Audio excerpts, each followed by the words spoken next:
Hamıya salam. Gəlin bugün birlikdə kainatın ən sirri, ən qəribə yerinə səyahət edək. Elə bir yer ki, orada bildiyimiz heç bir qanun işləmir, zaman belə dayanır və hətta işıq belə oradan qaça bilmir. Bəli, söhbət qara deliklərin o inanılmaz dünyasından gedir. Hazırsınızsa başlayaq.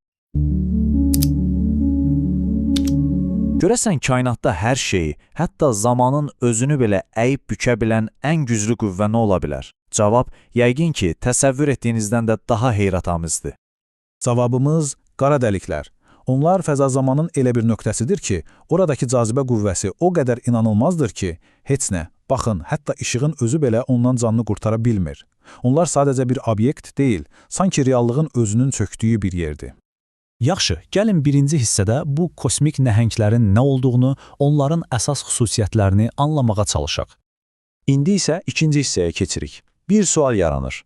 Əgər qara dəliklər tamamilə qara və görünməzdirsə, işığı belə udursa, biz onların var olduğunu hardan bilirik?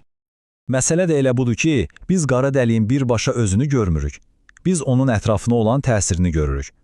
Təsəvvür edin ki, qara dəlik kosmik bir böyüdücü şüşədir. Onun o nəhəng cazibə qüvvəsi arxasındakı ulduzlardan və ya qalaktikalardan gələn işığı sanki bir linza kimi əyir, təhrif edir. Buna gravitasiya linzası effekti deyilir. Yəni bu o deməkdir ki, biz kosmosa baxanda tək bir ulduzu iki fərqli yerdə və ya hətta tam bir işıq xalqası şəklində görə bilərik. Bunun tək səbəbi aradakı o görünməz qara dəliyin reallığı bizim üçün əyməsidir. Çox qəribədir, elə deyilmi? Amma alimlərin başqa üsulları da var, əlbəttə. Bəzən onlar qara dəliyin, necə deyim, yemək yeyərkən ətrafa səpdiyi qırıntıları görürlər. Yəni, onun ətrafında fırlanan o maddə o qədər qızır ki, güclü rentgen şüaları yaymağa başlayır. Bəzən də sanki görünməz bir rəqs partnyorunun ətrafında fırlanan ulduzları izləyirlər. Və məncə ən heyrətamizi, iki qara dəlik bir-biri ilə toqquşanda bütün kainata yayılan o gravitasiya dalğalarını sanki kosmosun səsini eşitmələridir. Keçək üçüncü hissəyə. İndi biraz da cəsarətli olub, qara deliyin ən məşhur sərhədinə, yəni o geri dönüşü olmayan nöqtəyə, hadisə üfüqünə yaxınlaşaq. Yadda saxlayaq ki, hadisə, üfüqü daşdan, divardan ibarət bir sərhəd deyil. O, daha çox nəhəng bir şəlalənin kənarı kimidir. Həmin o xəyali xətti keçdinsə, axın artıq o qədər güclüdür ki, geri dönüş qeyri-mümkündür. Hətta işıq sürəti belə sizi oradan xilas edə bilməz. Gəlin bir anlıq təsəvvür edək ki, bir kosmonavt dostumuz qara dəliyə doğru səyahət edir. Biz onu təhlükəsiz məsafədən izləyirik. Çox qəribə bir mənzərənin şahidi olardıq.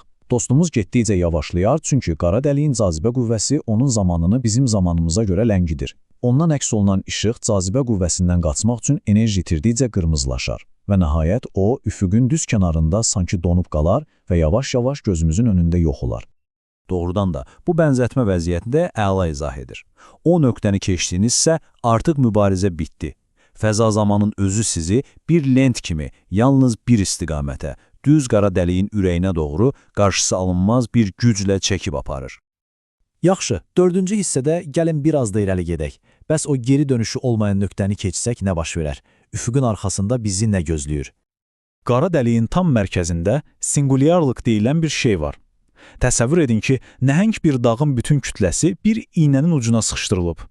Məhz orada sıxlıq və cazibə qüvvəsi sonsuzluğa çatır və bildiyimiz bütün fizika qanunları sadəcə olaraq mənasını itirir. Bura elmin bitdiyi yerdir. Amma onu da bilək ki, bütün qara dəliklər eyni deyil. Bəziləri bizim Günəşdən sadəcə bir neçə dəfə böyük olan ulduzların ömrünün sonunda yaranır. Lakin başqaları, onlar bizim süd yolu kimi qalaktikaların düz mərkəzində gizlənən, kütləsi milyardlarla Günəşə bərabər olan ifrat kütləli, əsl kosmik bədheybətlərdir. Və beləcə gəlib çatdıq səyahətimizin ən heyrətamiz, hətta biraz elmi fantastik səslənən son hissəsinə. Qara dəliklər zamanda səyahət etmək üçün bir qapı ola bilərmi? Bəli, bu sual bəlkə də elmin ən həyəcan verici suallarından biridir. Məşhur fizik Stephen Hawkingin bu mövzu ilə bağlı bəzi inanılmaz nəzəriyyələri var idi.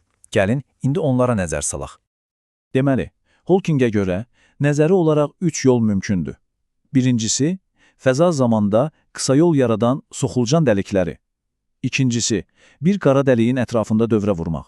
Oradakı güclü cazibə qüvvəsi səbəbilə zaman o qədər yavaşlayar ki, siz orbitdə bir neçə saat keçirərkən yerdə 10 illiklər ötüb keçə bilər. Beləcə, gələcəyə səyahət etmiş olarsınız. Üçüncü yol isə işıq sürətinə çatmaqdır. Çünki bu sürətdə sizin üçün zaman demək olar ki, dayanar. Və bütün bunlar bizi son, amma ən vacib suala gətirib çıxarır. Yaxşı, əgər zamanda səyahət nəzəri olaraq mümkündürsə, bəs niyə ətrafımız gələcəkdən gələn turistlərlə dolu deyil? Bəlkə də kainatın qanunları keçmişə səyahəti qadağan edir. Ya da, bəlkə də onlar artıq aramızdadır, sadəcə biz bunun fərqində deyilik. Görünür, bu sualın cavabı hələlik yalnız qara dəliklərin o dərin qaranlıq sirlərində gizlidir.